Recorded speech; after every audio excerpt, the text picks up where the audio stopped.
অনেক বড় মজমা, বহু মানুষের এখানে উপস্থিতি।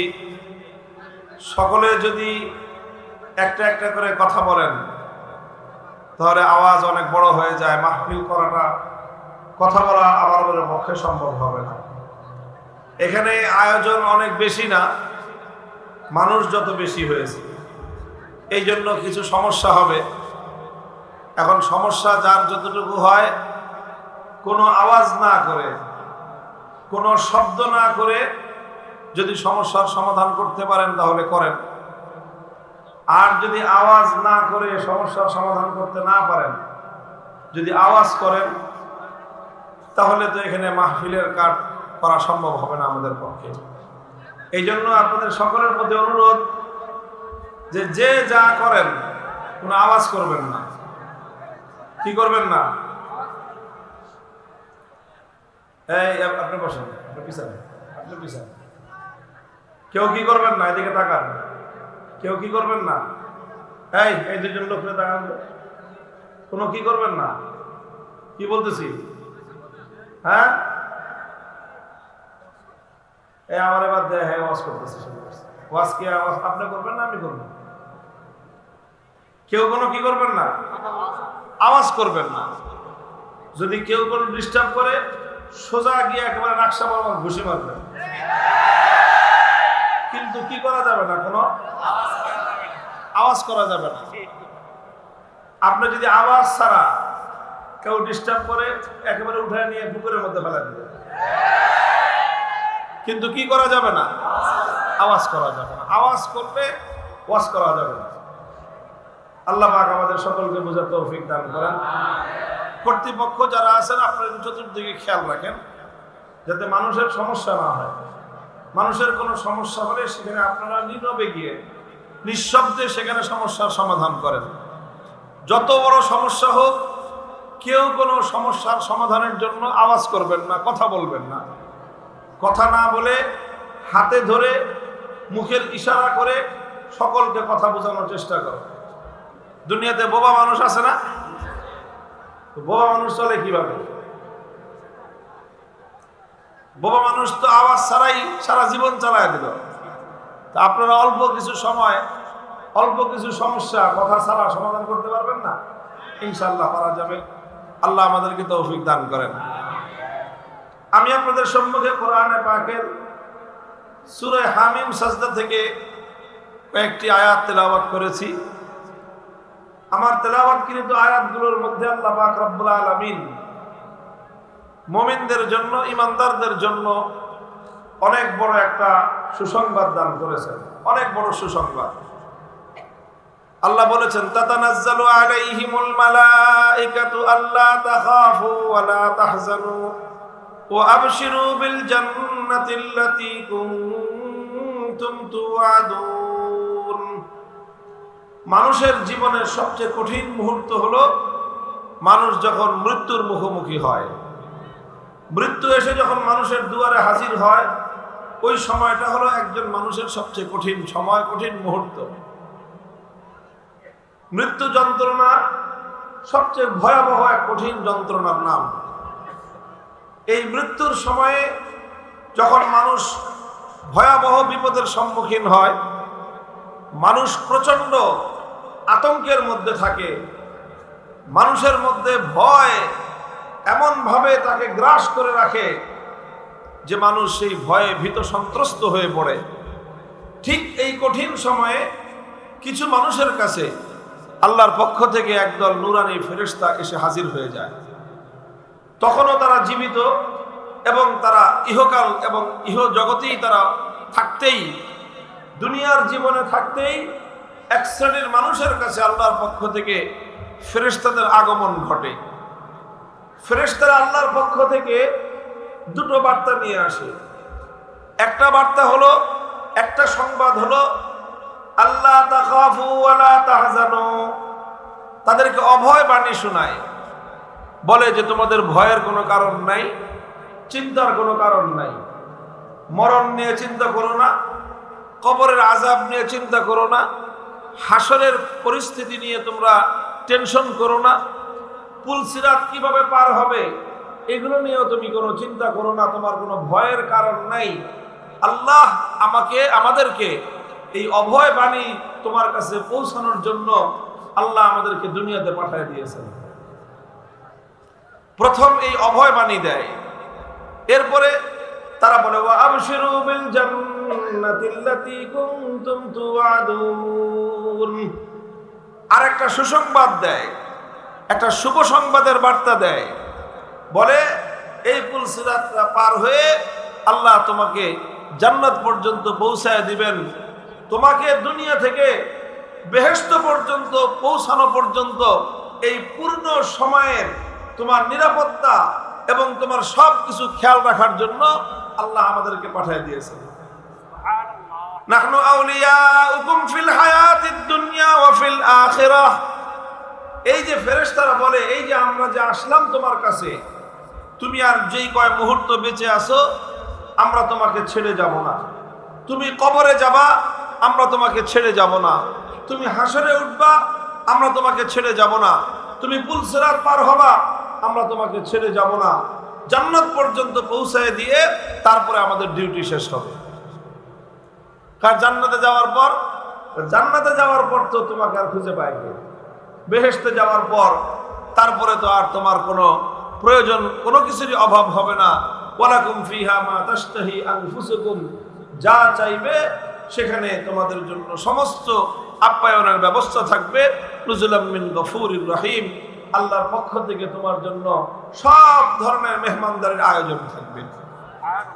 মুহতারাম হাজিরিন, এরকম একটা সুসংবাদ মৃত্যুর সময়ে, জীবনের কঠিনতম মুহূর্তে, যখন আমাদের ভয়ে শরীর কাঁপতে থাকবে, ভয়ে সারা শরীর স্তব্ধ হয়ে যাবে, ভয়ে আমরা শিহরিত হয়ে যাব, সেই কঠিন সময়ে এইরকম একটা নুরানি ফেরেশতাদের দল সুসংবাদের বার্তা নিয়ে আসুক, এটা আমাদের প্রয়োজন আছে না নাই? আপনারা চাই কিনা? কে কে চাই হাত উঠিয়ে দেখি। আল্লাহ পুরা মাজমাকে কবুল করেন। আমাদের সকলকে আল্লাহ পাক রব্বুল আলামিন এই সৌভাগ্য দান করুন। কথা হলো, এই সৌভাগ্য লাভ করবে কারা? আল্লাহর কোরআন তাদের পরিচয় তুলে ধরেছে। সবাই পাবে না, কিছু মানুষ পাবে।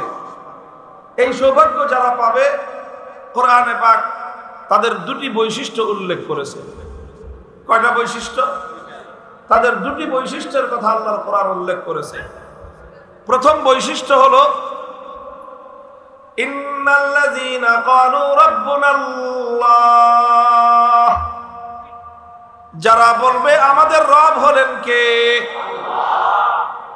ইন্নাল্লাযীনা ক্বালু রাব্বুনাল্লাহ, যারা বলবে আমাদের রব হলো আল্লাহ।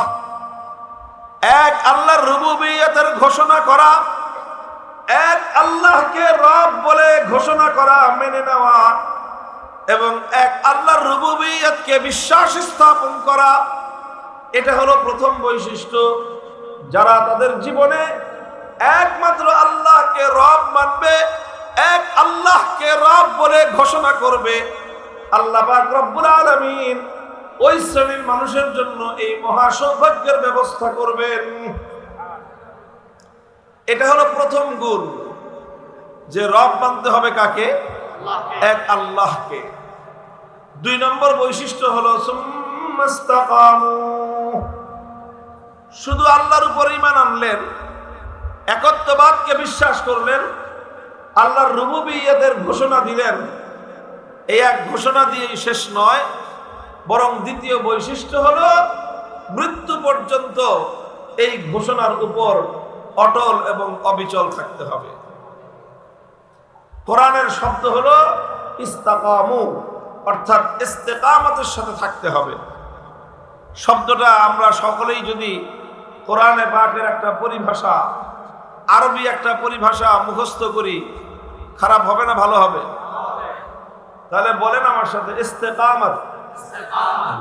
ইস্তেকামতের সাথে থাকতে হবে। কিসের সাথে?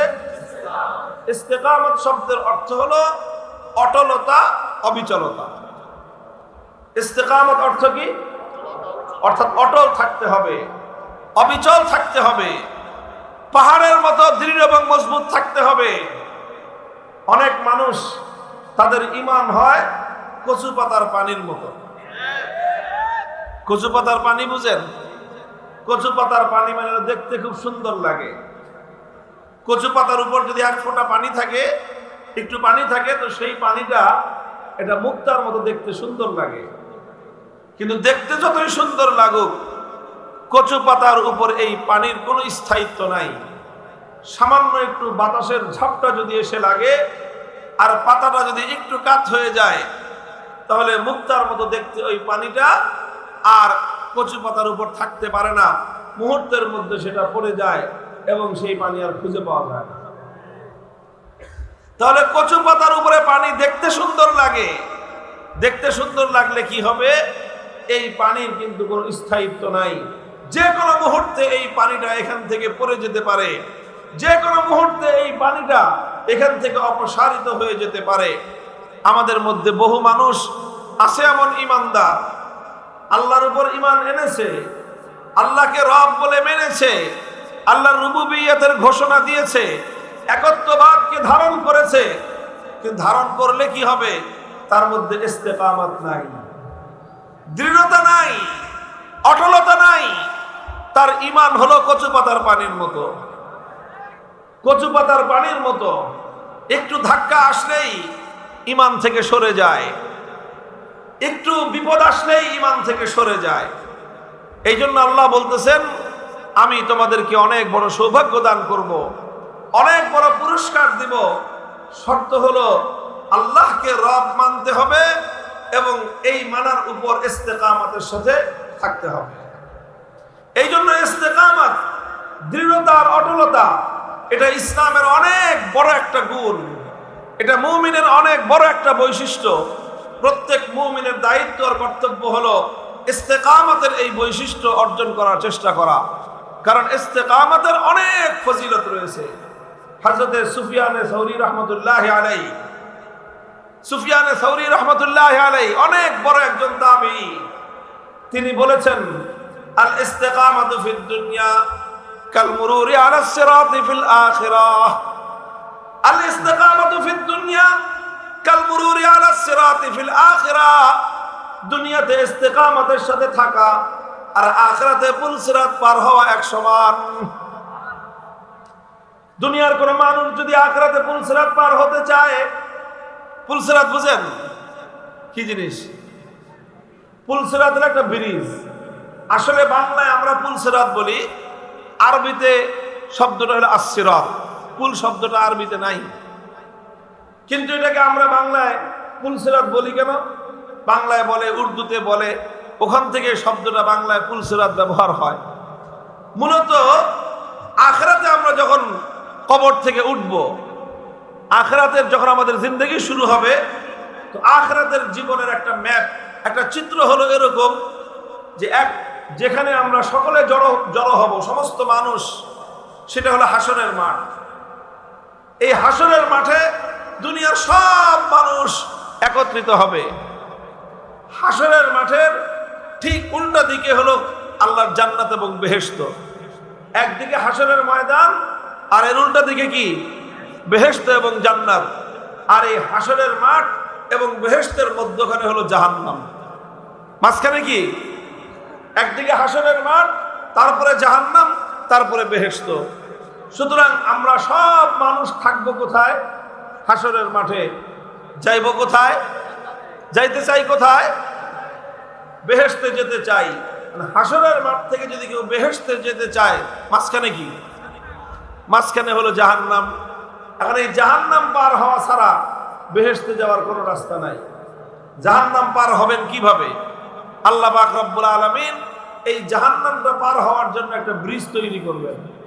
এই ব্রিজের এক মাথা থাকবে হাসরের মাঠে, তার আরেক মাথা থাকবে আল্লাহর বেহেশত এবং জান্নাতে। ওয়া ইম মিনকুম ইল্লা ওয়ারিদুহা কানা আলা রাব্বিকা হাতমান মাকদিয়া। আল্লাহর কোরআন বলেছে, দুনিয়ার কোন মানুষ যদি জান্নাতে যেতে চায়, আল্লাহর বেহেশতে পর্যন্ত পৌঁছতে চায়, তাহলে জাহান্নামের উপর দিয়ে ব্রিজ পার হওয়া ছাড়া ভিন্ন কোনো রাস্তা নাই। There is no alternative way. Alternative কোনো রাস্তা নাই, বিকল্প কোনো পথ নাই যে আপনি অনেক দিকে ঘুরে যাবেন, কোনো রাস্তা নাই। একমাত্র পুলসিরাত পার হয়ে তারপরে জান্নাতে যেতে হবে। যারা পুলসিরাত পার হতে পারবে তারা জান্নাতে যেতে পারবে, যারা পুলসিরাত পার হতে পারবে না তাদের কপালে বেহেশতও জুটবে না। তো এই যে পুলসিরাত এবং এই যে জাহান্নামের উপর দিয়ে যে ব্রিজ, এই ব্রিজ পার হইতে চান কে কে বলেন? আল্লাহ কবুল করেন সবাইকে। হযরত সুফিয়ান সৌরি রাহমাতুল্লাহি আলাইহি বলেন, আখিরাতে এই হাসরের মাঠ থেকে আল্লাহর জান্নাত পর্যন্ত যাওয়ার জন্য যেই ব্রিজ, যেই পুল নির্মিত আছে, যেই সিরাত এবং যেই রাস্তা নির্মিত হয়েছে, এই রাস্তা দিয়ে যদি কেউ জাহান্নামের থেকে অতিক্রম করে আল্লাহর জান্নাত পর্যন্ত পৌঁছতে চায়, তাহলে তার জন্য উপায় হলো আল ইস্তিকামাতু ফিদ দুনিয়া কাল মুরুরি আলাস সিরাতি ফিল আখিরাহ। দুনিয়াতে যে ইস্তিকামতের সাথে থাকবে, আখিরাতে সে পুলসিরাত পার হতে পারবে।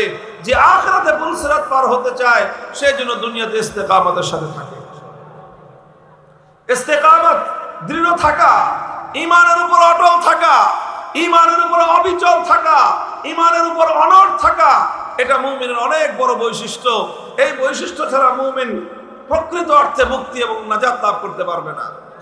এই জন্য শাইখুল ইসলাম ইবনে তাইমিয়া রাহমাতুল্লাহি আলাইহি বলেছেন, আল ইস্তিকামাতু আফজালুল কারামা। এই পৃথিবীতে অনেক মানুষের অনেক কারামতি আছে। কারামতি তো বুঝেন, ওয়া কারামাতুল আউলিয়া হাক্কুন। আমরা আল্লাহ ওয়ালাদের কাছ থেকে নানা রকম কারামাত দেখতে পাই, জানতে পাই, শুনতে পাই। আল্লাহ ওয়ালাদেরকে আল্লাহ পাক রব্বুল আলামিন কারামাতের এই বৈশিষ্ট্য আল্লাহ দান করেন যে তাদের অনেক অলৌকিক আল্লাহ পাক রব্বুল আলামিন সক্ষমতা দান করেন। এটাকে বলা হয় কারামত, বাংলা আমরা বলি কেরামতি।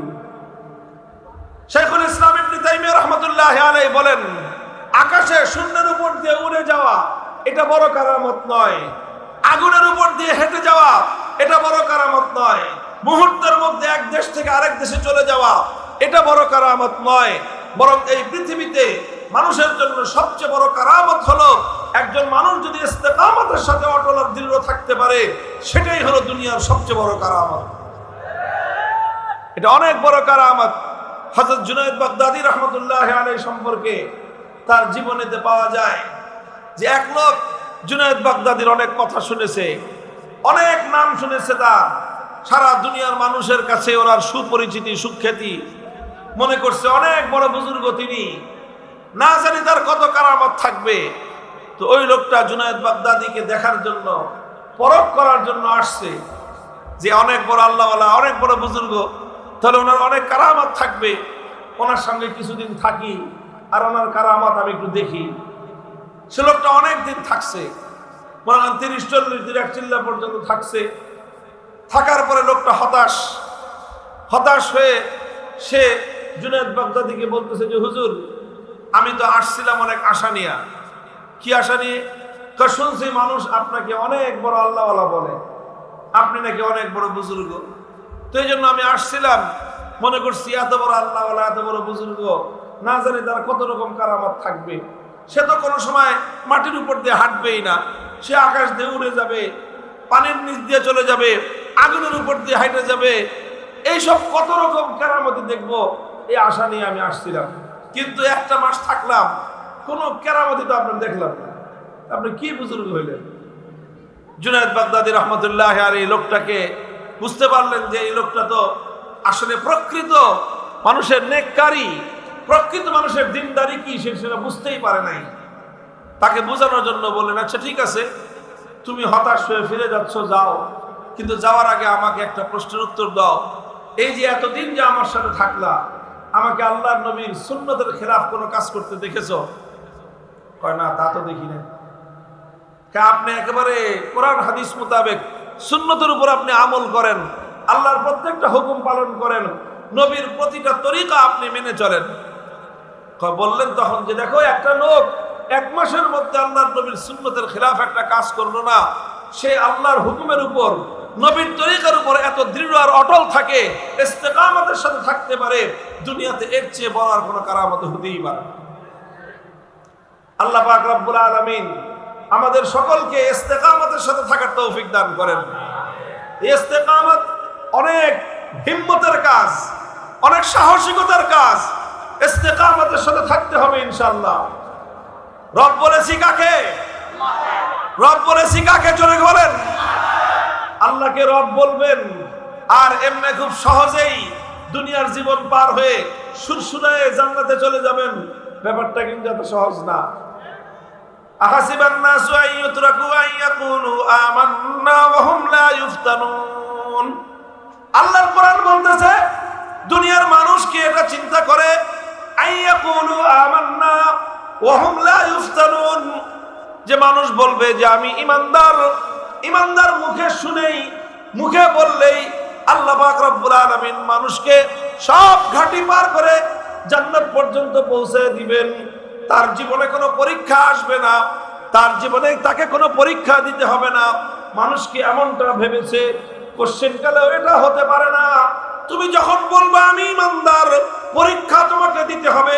তুমি যখন পরিচয় ধারণ করবা আমি ঈমানদার, তুমি যখন ঘোষণা করবা আমার রব হলো আল্লাহ, তখন তোমার জীবনে অনিবার্যভাবে পরীক্ষা আসবে। আর তুমি যদি সেই পরীক্ষায় কামিয়াবি অর্জন করতে চাও, তুমি যদি আল্লাহর কাছ থেকে জান্নাতের পুরস্কার লাভ করতে চাও, তাহলে তোমাকে অবশ্যই সেই পরীক্ষার মুখে ইস্তেকামতের সাথে থাকতে হবে, অটল থাকতে হবে, অবিচল থাকতে হবে। আলহামদুলিল্লাহ, যুগে যুগে ইসলামের ধারক বাহক যারা, তারা এইভাবেই অটল এবং অবিচল থেকেই ইস্তেকামতের সাথে থেকেই পরীক্ষায় উত্তীর্ণ হয়ে গিয়েছেন। আর এভাবেই ১৫০০ বছর পর পর্যন্ত আমাদের কাছে আল্লাহর দ্বীন, সহিহ দ্বীন, সঠিক দ্বীন আমাদের কাছ পর্যন্ত এসে পৌঁছেছে। ইস্তেকামতের সাথে থাকতে হবে। ইস্তেকামতের পথে দুটো বাধা আসে। কয়টা বাধা? তলব করে বলেন, কয়টা বাধা? ইস্তেকামতের সাথে থাকতে হবে। ঈমান আনলাম, পার পেয়ে গেলাম, ব্যাপারটা এমন নয়। ঈমান আনছেন, পরীক্ষা দিতে হবে। ঈমান এনেছেন, বাধার সম্মুখীন হতে হবে। ঈমান এনেছেন, প্রতিকূলতার সম্মুখীন হতে হবে। ঈমান গ্রহণ করেছেন, আপনাকে বাধার সম্মুখীন হতে হবে। ঈমান আনাটাই দায়িত্ব, শেষ নয়। ঈমান এনেছেন, কবর পর্যন্ত ঈমানকে রক্ষা করে তারপরে পরীক্ষায় উত্তীর্ণ হয়ে যেতে হবে। এইভাবে ঈমান আনার পর অটল এবং অবিচল থাকার নামই হলো ইস্তেকামত। এই ইস্তেকামতের পথে দুই ধরনের বাধা আসে। কয় রকম বাধা বললাম? দুই ধরনের বাধা। প্রথম বাধা আসে হলো যখন মানুষ ইস্তেকামতের সাথে, দৃঢ়তার সাথে আল্লাহর দ্বীনের উপর থাকতে চায়, প্রথম সামনে, এরপরে আসে দ্বিতীয় বাধা। কয় নম্বর বাধা? ২ নম্বর বাধা আসে। ২ নম্বর বাধাটা হলো কি? ২ নম্বর বাধাটা হলো তার উপরে ভয় ভীতি আসে। কি আসে? কখনো তাকে হত্যা করার ভয় ভীতি দেখানো হবে, কখনো তাকে মেরে ফেলবার ভয় ভীতি দেখানো হবে, কখনো তাকে গুম করার ভয় ভীতি দেখানো হবে, কখনো তাকে জেল জুলুমের ভয় দেখানো হবে, কখনো তাকে গর্দান উড়িয়ে দেওয়ার ভয় দেখানো হবে। সমস্ত ভয় ভীতি আসবে, সব ধরনের ভয় ভীতি আসবে। বুলেটের আঘাত আসবে, কারুনের, জালিমের আঘাত আসবে, হামলা আসবে, জীবনের উপর হামলা আসবে, প্রাণের উপর হামলা আসবে, ইজ্জতের উপর হামলা আসবে, সন্তানের উপর হামলা আসবে। সব কিছু হামলা মামলা সব উপেক্ষা করে আমরণ ঈমানের পথে, দ্বীনের পথে অটল থাকার নামই হলো ইস্তেকামত।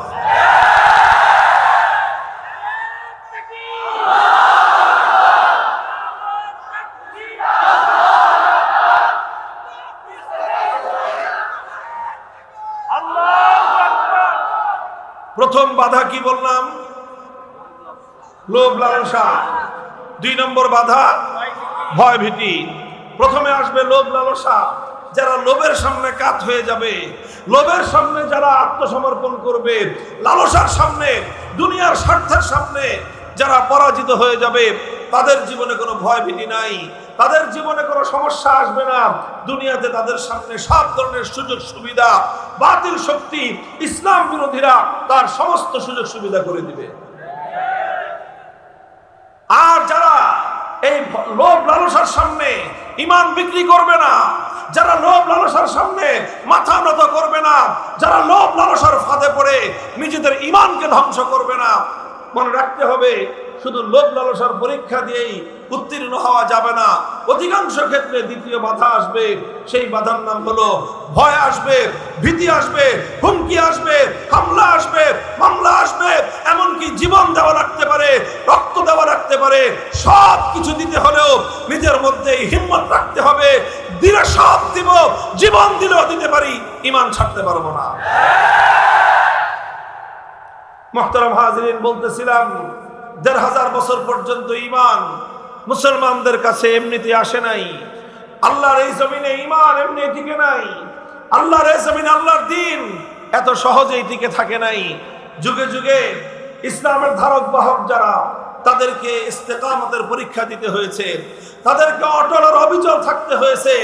আর এই অটল এবং অবিচল থাকতে গিয়ে তাদের সামনে বাধা আসছে, তারা বাধাকে অতিক্রম করে হকের ঝান্ডা সামনে নিয়ে অগ্রসর হয়েছেন। আমরা যে ইমামকে মানি, আমাদের ইমামের নাম হলো ইমামে আজম, ইমাম আবু হানিফা রাহমাতুল্লাহি আলাইহি। এই দুনিয়াতে মুসলমানরা 4 জন ইমামকে সাধারণত অনুসরণ করে থাকেন। এই 4 ইমামের মধ্যে 3 জন ইমামের জীবনে অনেক বড় পরীক্ষা এসেছে, আর সেই পরীক্ষাগুলোকে তারা অতিক্রম করে ইস্তেকামতের সাথে থেকে দুনিয়াবাসীকে দেখায় দিয়েছেন যে আল্লাহর দ্বীন ধরলাম তো ধরলাম, যত বাধা বিপত্তি আসুক না কেন জীবন দিতে পারি, ঈমান বিক্রি করতে পারি না। ইমাম আবু হানিফা রাহমাতুল্লাহি আলাইহির সামনে ওনার সময়ের যে শাসক ছিল, যে জালেম অত্যাচারী শাসক ছিল, সে অনেক জালেম ছিল, অত্যাচারী ছিল, সে মানুষের উপর জুলুম করত। এই জুলুমের বিরুদ্ধে দেশে সমাজে ব্যাপকভাবে মানুষের মধ্যে ক্ষোভ তৈরি হলো। সে জালেম চিন্তা করলো এই মানুষের ক্ষোভ প্রশমন করার জন্য একটা কৌশল হতে পারে যে ইমাম আবু হানিফা, যার প্রতি মানুষের ব্যাপক শ্রদ্ধা এবং ভালোবাসা আছে, এই আবু হানিফাকে যদি আমার দলে ভিড়াতে পারি তাহলে আমার প্রতি মানুষের ক্ষোভ একটু কমবে। এই জন্য সময়ের শাসক ইমাম আবু হানিফা রাহমাতুল্লাহি আলাইহির কাছে প্রস্তাব করলো। কি প্রস্তাব? যে হুজুর, আপনার জন্য আমি প্রধান বিচারপতি, কাজীউল কুযাত, চিফ জাস্টিস, এই পদ তিনি অফার করলেন। যে হুজুর, আপনি প্রধান বিচারপতির পদ গ্রহণ করেন, অনেক সম্মান পাবেন, অনেক মর্যাদা পাবেন, অনেক বেতন ভাতা পাবেন, অনেক ফ্যাসিলিটি, অনেক প্রোটোকল, অনেক কিছু পাবেন। প্রধান বিচারপতির পদ গ্রহণ করেন।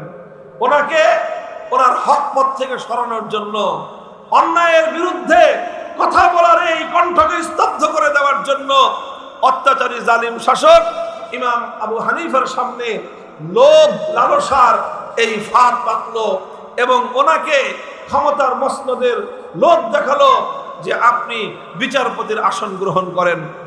ইমাম আবু হানিফা রাহমাতুল্লাহি আলাইহি দেখলেন, আমি যদি অত্যাচারী জালিমের অধীনে প্রধান বিচারপতির মসনদ গ্রহণ করি তাহলে এর দ্বারা এই জালেম অত্যাচারীকে সমর্থন জানানো হবে।